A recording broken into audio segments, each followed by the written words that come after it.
Well, hello and welcome, everybody. Welcome to NBC's GRIDwrap. And this Thursday, we are going to be talking about business on the internet. And I have in the studio with me Claire Maggiore. Welcome, Hello. Claire. Thank you. And Tessa Harrington. Hello, Tessa. How are you? Hello. Good to see everybody again. Now, Claire is actually what is termed a business troubleshooter and an executive coach. And I asked her to come along today because I felt that I wonder, with all the trouble that the Linden Labs have been having and a lot of other companies with people standing up and moving over and changing chairs like CEOs and CFOs and Uncle Tom Cobley and all, Claire, is it so difficult to launch businesses and keep businesses working on the internet? Oh, it's a nice big question, that one.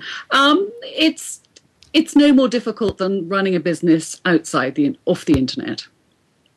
I think that's what I would say. Business is tough, whichever way you do it. And lots of things happen, human dynamics, political situations, and all the rest of it. It makes it as difficult on the internet as it does off. Now, people just absolutely jumped into the .com thing, like a decade ago. And or longer really, but in development. They just jumped into it. And we've seen lots of businesses go by the wayside, and obviously the usual suspects are standing up straight right now. And we're now moving into the age of 3D animation and to virtual worlds. What is it? What is the difference between what makes a successful business, what keeps a business running, and when somebody, kind of goes down the pan, really? Businesses, what makes a successful business, I think, is if somebody's passionate about it.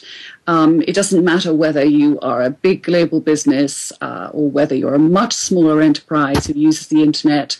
And the internet's such a fascinating place. I mean, it's so exciting, the things that are going on there.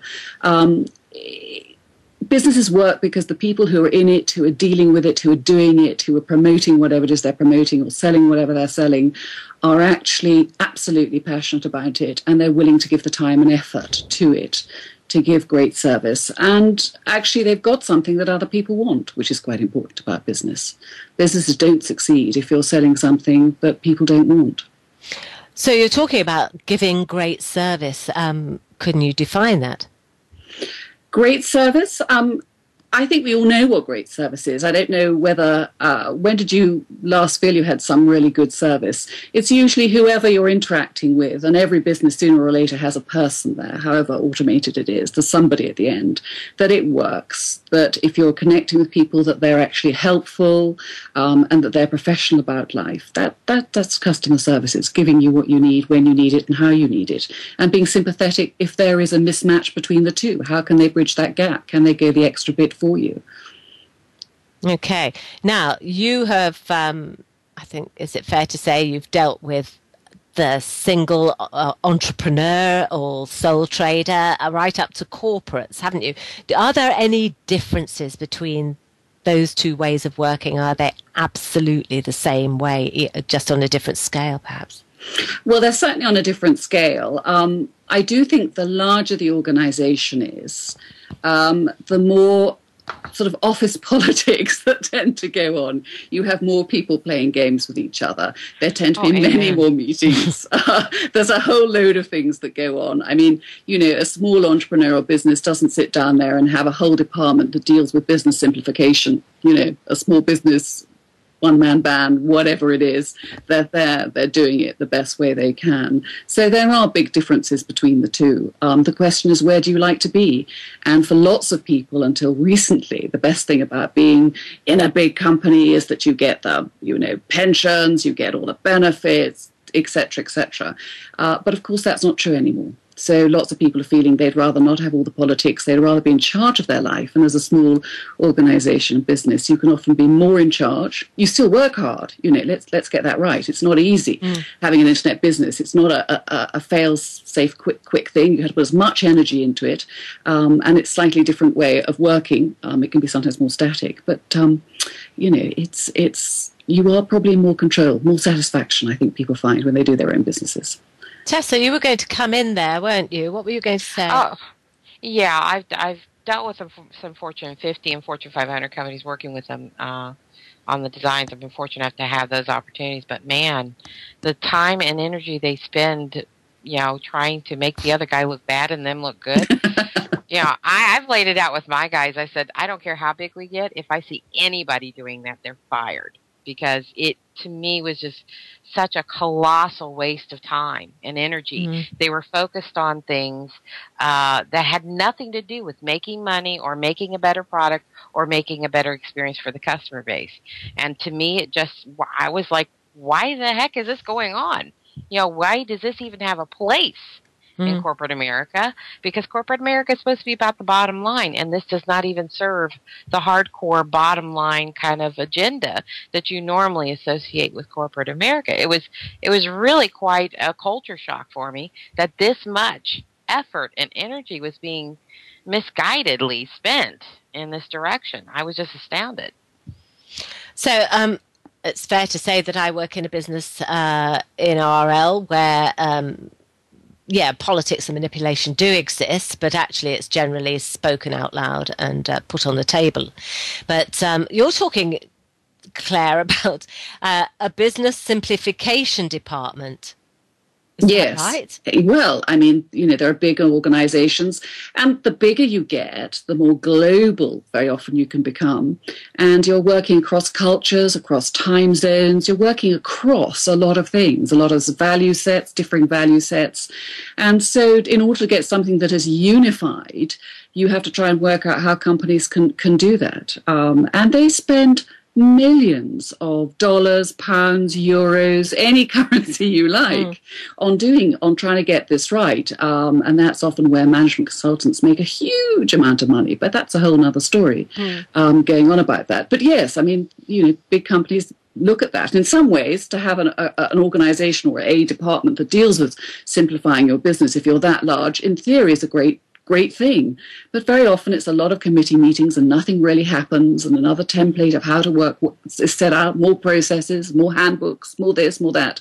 And of course, it always comes down to the human level, the human dynamics. Who is doing what and how are they doing it? And are they interested in doing it? Are they committed to it? It sounds like you're like inter-office negotiations, to help people play nice together and work nice together. Am I simplifying that? Well, no, I think that's certainly one way of looking at it. But I always think what's really interesting is out in the big wide world that, mergers and acquisitions, great way for companies to show that they're,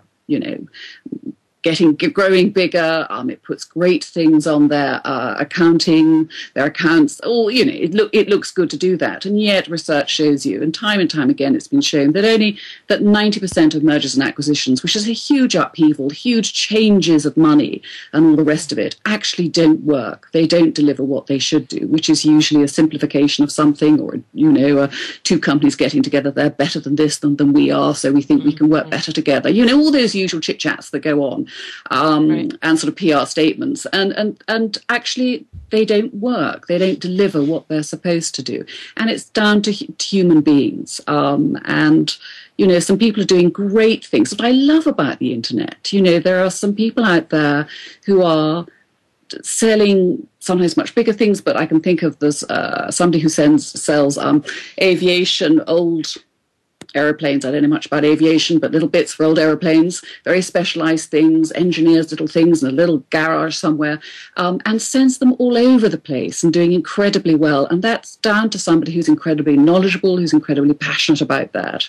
And that's where the internet really, really works for him, and it takes the politics out of everything. He's working small, and in a way he's delivering really, really big. It's fascinating. You couldn't do that if you were, non-internet, ordinary company sitting there in a retail office somewhere. So basically, the lean concept, which I think came out of Japan originally. Lean is about paring everything down, including your desktop. That is actually becoming the way to work within the internet. Is that what you think? Do I think that? It's really interesting because that lean, I don't know where Tessa is with this from her side of it, but there is actually, as you know, a whole lean program. I mean, there is a template that goes on, and you're right, it started, I'm going to say, did it start with, which car was it? Was it Honda? Was it Toyota? I think it was Toyota. Toyota, who's had that huge recall. And in fact, you know, actually, as soon as it was made into this great big program that people could deliver all over the world, it ceased to be lean. It became another process and another program, and it really lost it. So there are two things to remember here: not to get too tied up with the business idea of this